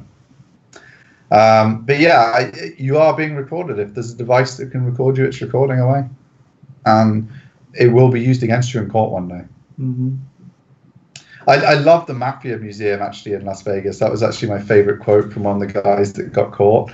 And he said to his lawyer, never say anything, anywhere, on any medium, unless you want it to come up against you in court one day. So, I mean, I guess the thing is, like, you know, it doesn't matter you being recorded. Don't say criminal things in front of your laptop and you're fine. I'm a bit too lazy to be that paranoid. But, yeah, I really don't care. It's like, okay, you're going to come after me. Well, you guys aren't breaking the law anyway. I mean, none of us are breaking the law, so we can say whatever we like in front of our laptop. What are they going to... I'm sat here moaning about the Hilton not bringing my wine up quickly enough. I don't think the FBI are too concerned. So where's my wine, Hilton? Overprivileged, sassy Steve. Oh, you be quiet, you. What the fuck is this guy we've got on the show this week? All right, we'll just skip over my rant of the week. We're kind of dragging out tonight. No, we need the rant of the week just to get us back on topic. Okay. Today is From the Trenches, comes from the Proper PBN Facebook group. Someone had asked, you know, what's the best way that you should have an image file name for SEO? Should you use hyphens like the -red -basketball or underscores or I guess spaces, but no one would do spaces, I hope. And I'm not going to comment on what should be the right way to do it, more so what I say every week about if you're a person in these groups and you're going to make comment where someone's asking for help, you know, can you like give some research to back up your claim, or because basically what happened is first guy is like, oh, it doesn't really matter. Even thinking about this is superbly optimizing your SEO, over-optimizing. I wouldn't worry about it anyways, but as we all know, if you're trying to rank images, everything matters because there's not a whole lot to it. It needs to all be done properly. And he just goes, overall, doesn't matter. What really matters is EXIF data, which is pretty much the data that your camera puts into the file, which I wasn't super aware that Google was using as a ranking signal, because why would it matter what camera you're using if it's of a basketball? All they care about is if it's the right basketball, right? Or not? I'm breaking up here, so I missed about 30 seconds of that. Oh, well, this first guy said all that matters is the EXIF data, which is like in the image file the camera saves what resolution it was shot at and all that stuff. I don't know why Google's looking at that, because why does Google care? As long as Google knows that that photo is of a specific red basketball, which you're describing with your alt tag and your file name. Why does it care? EXIF data also has location and it does. It has general location or coordinates, and what else is on there? And date also. So okay. I can see how it plays into it. Yeah. Okay. Well, what are we talking about here? We're talking about a marginal thing where if it's a dash or an underscore or space, that is not going to make or break your campaign, and certainly not going to make or break your article as a whole. You know, so how much is that? We're not necessarily talking about ranking a page of content with an image in it, but let's say you want to rank an image on itself. everything, I guess I wasn't going to comment. Everything I've always read and seen research done by people who rank images, it's always use a hyphen, never use spaces. And even though I prefer to use underscores because I think it's easier to read a file name, never use an underscore. Readability, but yeah, Google prefers dashes for whatever reason. Like they prefer it in URLs as well for whatever reason. Getting like back on track to what I just get salty at some of these groups. Like then you got another guy, underscore is never better. I don't know. It's an echo chamber, man. Yeah, it's just every week, yeah. And then the OP comes back and says, "Oh, it doesn't even matter. I guess I'm just going to take these 2 comments and personal preference. Fuck it." Yeah, because he didn't really want to know the answer. He just wanted to have a discussion about it. Yeah. And then there was way too many comments that he anticipated. So now he's going to poo this and say, "Okay, we're done. We're done. I don't really care." I understand. I mean, the one thing I do know is a lot of YouTube optimizers, when they record the video, like we're just doing this live and we're just streaming it, and it's whatever data like the Google puts in automatically on YouTube is going to be the data for the file. A lot of YouTube optimizers, they'll like type all the stuff on the file description and stuff before they upload it to like really hyper optimize it, and it has an impact. And one thing I've noticed a lot on Twitter, just while we're on the image thing, it seems like Google's understanding of what images are is still really weak. I mean, we all remember a few months ago, I think it was around 9-10 months ago actually, so almost a year, where people typed in, oh Jesus, it was like you typed in gorilla and quite a few of the image search results, because they brought out this new AI feature for image results. So before, it was just like if your image was called gorilla, the data about it was gorilla, it would show up. They tried to understand what the image was using their AI. And if you typed in gorilla, unfortunately, they returned a lot of pictures of African Americans. And that obviously made the news. They quickly turned off their AI feature and it went back to just showing gorillas because that was what was on the file. And there's a lot of paranoid people on Twitter saying, "Oh, I searched for white couple and I got, a mixed race couple," and then someone pointed out that both the people were wearing white T-shirts in all the pictures that had come up. Like, so Google's ability to work out what you're asking about a picture is still way, way off. I mean, and you know what? The guys on 4chan still play. No, they fixed the gorilla thing now. Yeah, I mean that's not something Google could just leave live for a couple of years. They had to fix that. They had like 2 hours to put that back to where it was before.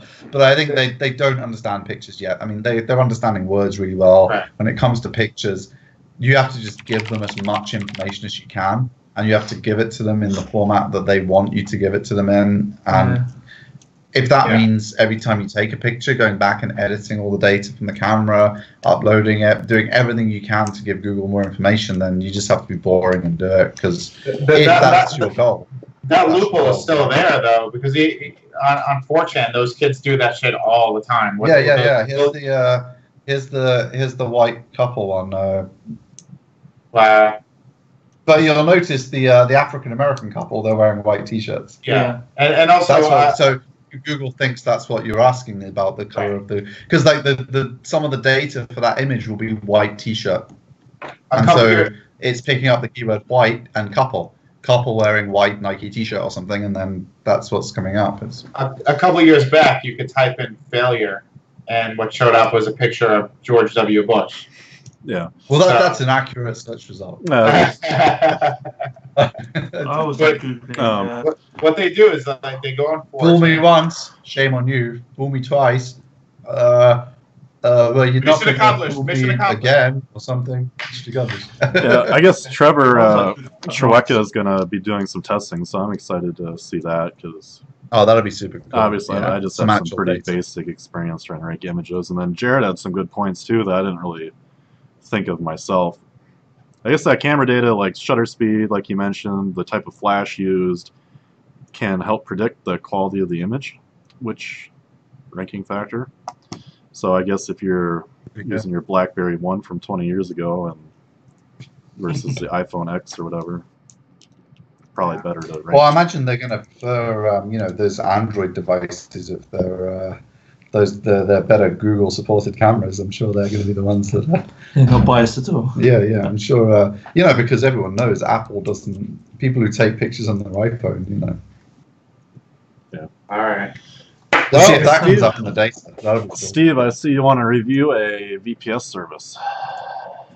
Yeah, it's I haven't got my my tablets gone off. I think it was your SEO VPS. Solid SEO VPS. Yeah. So we've been we signed up for these guys just because a few of our team were looking to do more data scraping and stuff. We had problems with where, you know, they would, you know, one of them's on holiday and they're passing laptop on and all this kind of nonsense. So we looked at a lot of the Windows VPS providers. You can't do this kind of stuff on Azure, for example. They don't want you, you know, running Scrapebox on Azure. And so we were looking for someone who would do it. And Solid SEO VPS, I mean, not only is it really, really good value for money. I mean, like, we didn't get the cheapest package. We got the second tier up. It was like $34. A Windows VPS, is that what it is? Yeah, Windows VPS, yeah. $34. It's their second tier. It's lightning fast when you connect up to it. You can run Scrapebox. You've got plenty of memory, plenty of data space. Multiple people can use it. I mean, it doesn't do anything magic. You know, like if you're trying to scrape Google with Scrapebox, it's still going to end up blocking you. You still need proxies. You can't do anything you're not allowed to do. I mean, we don't use it to scrape Google, so that doesn't matter. But I'm just, for the viewers, you can't, they're not giving some magic secret sauce where you can suddenly use Scrapebox in the cloud and Google won't ban you. We were just using it for, you know, like finding contact forms, finding other data that we needed to get directly from sites and having people share it. And it's just been fantastic. Very good value for money. And they have a lot of, I'm going to try and avoid insulting the biggest providers. The main provider of VPS services for SEO hosting was bought by one of the big hosting groups and is no longer a safe, suitable option for SEOs who are building private blog networks, who are trying to just host various of their own projects on different IPs safely. These kind of independent providers are still a really good option, and at these kind of prices, you know, the Linux stuff is super cheap. I think their cheapest package is like $9 a month or something. They've got some insane stuff if you're just hosting a site and you don't need Windows. So if you've found that the consolidation in the SEO hosting markets really hurt you, these guys are one of the independents that are still really good. Definitely recommend them. We've loved them. And we're not affiliates. You just go ahead and sign up. We don't get paid a penny. Just enjoy it. I hope you like them. Yeah, we're never affiliates of anything that we review here. It's just always honest. Oh yeah. Like a friend of mine, I've been promoting his events for ages, and he said to me, "Oh, I've got an affiliate program." You know, I'm like, "Look, I don't want to make like $20 every person I refer to you. I refer people to you because I believe in what you're doing." It's like, yeah. Ben, is this the right Thrive themes thing? Is this what you wanted to review? Or something else? Thrive Architect, it should be, right? Where are you sending it to? Thrive themes. oh, I read about that. I'm super interested. So I've seen that come out. Yeah, the URL is thrivethemes.com/architect. Yeah. Yeah, so I'm reviewing Thrive Architect. It's the second generation of Thrive themes. I guess you would call drag and drop visual content builder. The first version was actually called Thrive Content Builder, which I used for years. And what it does is you can drag and drop HTML and CSS elements in a second, so you don't have to code your own, rather. So with Architect, it's the next generation, and it's really got better. It's in beta right now, so there's still a few bugs that I'm messing around with. But it's a really, really good, intuitive drag and drop system for people that don't have coding skills or CSS skills, and they can still make a very nice formatted page or website or what have you, within a few hours. Where if you're coding it yourself, we all know it could take days to do the same type of thing. So you have all different types of things. You have landing page templates. You have all kinds of A/B testing, conversion elements, buttons, testimonials, countdown timers, lead generation stuff. It's all in one really easy package, and you can be up and running within like 15 minutes once you install the plugin. I think it's just cheap. for people that don't know from home, like how's Thrive hosted? Is it like Divi, where it's your own WordPress site, or is it Thrive how is it? Thrive is a plugin, so it's just a normal plugin for WordPress. So I think Divi is part of an actual theme, right? It's both. Yeah, that's why I was asking. So, like, for people who don't know, like, how Thrive works and stuff. Thrive is truly drag and drop. So you're going to have a toolbar on the left-hand side screen of your screen when you have it activated. You can choose the element you want, whether it's a paragraph or it's a button or if it's a table. And you just literally drag it to where you want on the screen, and then you can populate it with whatever content you want in that element. So there's no shortcodes. There's no any kinds of coding. It's literally you're just dragging the element right onto the screen, and then you can add your content to it. So out of all the visual drag and drop builders, Thrive is top notch for me right now. So I give them a 2 thumbs up, and I'm looking forward to what they're doing in the next couple of weeks. Cool. Does look pretty neat. Following on my usual trend of reviewing shit that has nothing to do with work. In my effort to reduce my heartburn that Vin also struggles with, the GERD shit. It seems to be an industry trend. Yeah. All 4 of us. Yeah. It's not the wine, though. The wine's totally fine. You can drink as much wine as you want. There's no... Yeah. I know it's probably different for everybody, certain triggers that makes it even worse for each individual, but for me, coffee was definitely a big part of it. And I do like iced tea, so I would, go to the gas station every morning and get a couple bottles of iced tea. Obviously, that can get kind of expensive when they're like $2 a bottle every day for a year. So I've been buying this mix. It's not as good as real iced tea, but it's not bad, and it's cheap and plenty of caffeine. It has more caffeine in a serving than a cup of coffee, so I try it out if you like iced tea. Did you bail on the medicine, or you're just doing the abstinence right now? Well, kind of in between. Like, I'm not taking the medicine every day, and I'm trying to I cut most alcohol out of my diet. That's helping, and I told you, drinking the sparkling water was definitely a trigger for me. Carbonation shit. So it might not be the alcohol. It might just be that I was drinking so much beer, the carbonation was setting it off. But that seemed to help me, and adjusting my diet a little bit. It's getting better slowly. So for people that are struggling with this, if you would just man up and do the special diet for 2 months and get it over with. Beer was definitely well, it still is. Like, if I we've drunk quite a bit here at Brighton SEO, as you can probably tell. But if I drunk beer instead of wine and gin, I'd be waking up tomorrow with all kinds of pain in my throat. And beer, if you've got acid reflux and you drink beer, you're a maniac. We all good luck to you. Good luck to you, but you're a maniac. We all gotta grow up here, man, and just abstain. That's all it is. Just get a nice Shiraz, or what was Ben having? He had a nice Malbec, I think. Yeah. Well, it's gone now. So well, this will be gone in a second. Yeah. Anyway. Yeah. So, I'm probably never gonna. I don't know. I doubt, unless my esophagus starts eroding, I'll actually do what I need to do. So when you're 85 or something, you'll think. Yeah, then I just won't care. I'd probably want to be dead at that age. But anyways, I think that's it for tonight. Don't forget to smash that like button, like Sassy Steve would always say. Share us with your friends. Subscribe to the channel. We're hoping to get some more mini video content things up. I've been promising a case study update for weeks now. Hopefully, I can just do a quick little 10-minute video. He's done about 6 minutes of work on it since last time. Yeah, I don't even know what the hell this case study is, guys. So yeah, I've been talking about it for 2 months. It's gonna be like a case study on setting up a drop shipping site and ranking it organically and getting traffic. Because most drop shippers, they just buy paid advertising, and I think the candle it's for candles, if you guys remember, which I don't think is a necessarily competitive space. So I think it'll be an interesting thing to do if I ever do it. But I haven't. He's done 6 minutes. He's looked at a candle.